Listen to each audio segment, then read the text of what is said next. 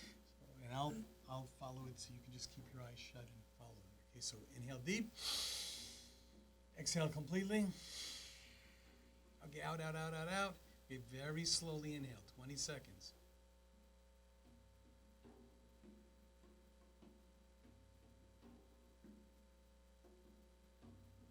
Very slow.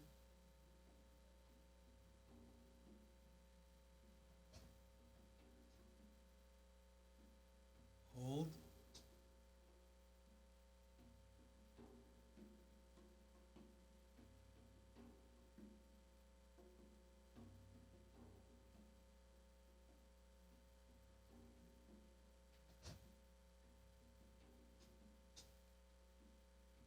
Very slowly out.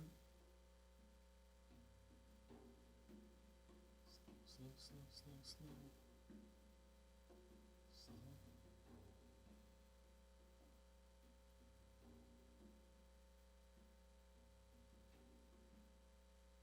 Again, very slowly in. Last time, last round.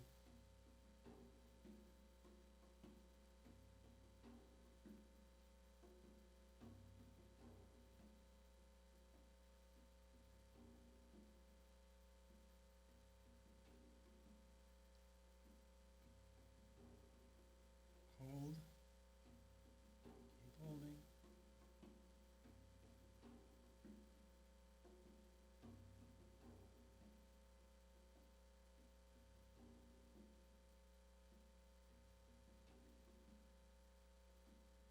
All right, now very slowly out.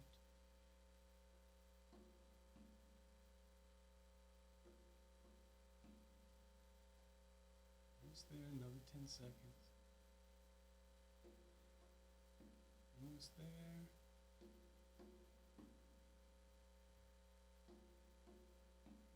Inhale. And exhale. And we're done. We have just a couple of minutes left. Harinam, that was so intense. I never knew breathing could make me sweat so much. Oh, sure. Oh my No, God. no, I know. it means you're doing it right. So I don't need wine and chocolates to give me a high. I think I'm. Oh, I'm no, getting no, all no. heady. Well, I do like chocolates. I dropped the wine, but the chocolates I have no. Wow, I just learned to make chocolate. I made Yeah, I know, some. chocolate's It wasn't my set thing. yet. I should have. And I brought forgot, some I today. forgot to tune us in. I forgot to tune us Yes. out. We'll do that next time. Usually we do that, so our apologies. But anyhow, but that was so. Today's on That green. was very Today's on powerful. green. Thank And if you you can read this in this book that I wrote, Cults of Consciousness, this is kind of really kind of the magnet around really this very short book is what's the purpose of life? Right. I mean, what's the meaning of life? What's the purpose of life? And what's mission? And basically how all these things interrelate: karma, reincarnation, mission, purpose, and how they all kind of seamlessly integrate until you basically have a clear path towards liberation. Wow, I can't wait to look at that book and read it and really enjoy. And I especially liked what you said in the last episode that, and this happens to all the best books in the world that I've read some really good ones. I can pick any page, and it would mean something to me at that moment. Hopefully that's the And intent. no, I mean it's about application, right? It's So about application. thank you so much, Vita, Lucas, and Malik. Thank you so much for helping us stay on track right here. Vita is our director for today. Lucas is on camera, and Lucas, by the way, you guys got some amazing shots, and did a great job putting everything together so seamlessly. Malik, thanks for making us look so good in here. I love this lighting. And thanks mostly from our whole team to Harinam Singh Khalsa. Make sure that you get hold of his book. It's available on Amazon, you Right, said? Amazon.com or Amazon. my website, You could go- KhalsaConsciousness.com. KhalsaConsciousness.com. And that's the name of the book, Khalsa Consciousness. And all Harinam's contact details, you're on Facebook, you're on Twitter. Like everybody Follow else. him. You're keeping up with the I'm times. trying. Well, well, actually, that's a great way also to spread the word, because you're spreading your passion. And I mean, I'm still a hard copy person, but I think it's really good that you're out there. You see that book on the screen right there. Follow Harinam on Twitter, on Facebook. When the credits come rolling up, you'll have all Harinam's contact details. Take it down, stay in touch. This was an amazing experience. I can't say Bless that you. often enough. 5 minutes of breathing. I literally was sweating. It was 2 minutes. Wow. Yeah. I was sweating. I Yeah, couldn't believe it. well, to your credit, that means you're doing it right. So I must be doing something You're right. doing Great, something right, great. yeah. Yeah, You're no, right, it felt you- really good. So stay in touch. You are watching Yoga Express, and this is Banu Suresh signing off. You have our credits, Harinam's credits right there. I did get your name right this time. Here it is. Harinam Singh Khalsa. So Khalsa is your practice. No, Khalsa, and you'll see it in the book. It's you're from India, you know Guru Gobind Guru Singh. Gobind, Guru yes. Gobind Singh created the Khalsa Okay. in 1699, and as I explained in the book, that was like a brotherhood and sisterhood I was going to ask. that is it- was yeah. following this particular dharma. Right, That is so the Khalsa is a concept. The Khalsa, That's it's like it's like the Jedi in Star Wars, actually. Right. It's the best way to describe it, actually. That was, I mean, really, and I swear that George Lucas knocked this off, because it's basically the Khalsa is kind of like the Jedi, Right. and a person who is in there is identified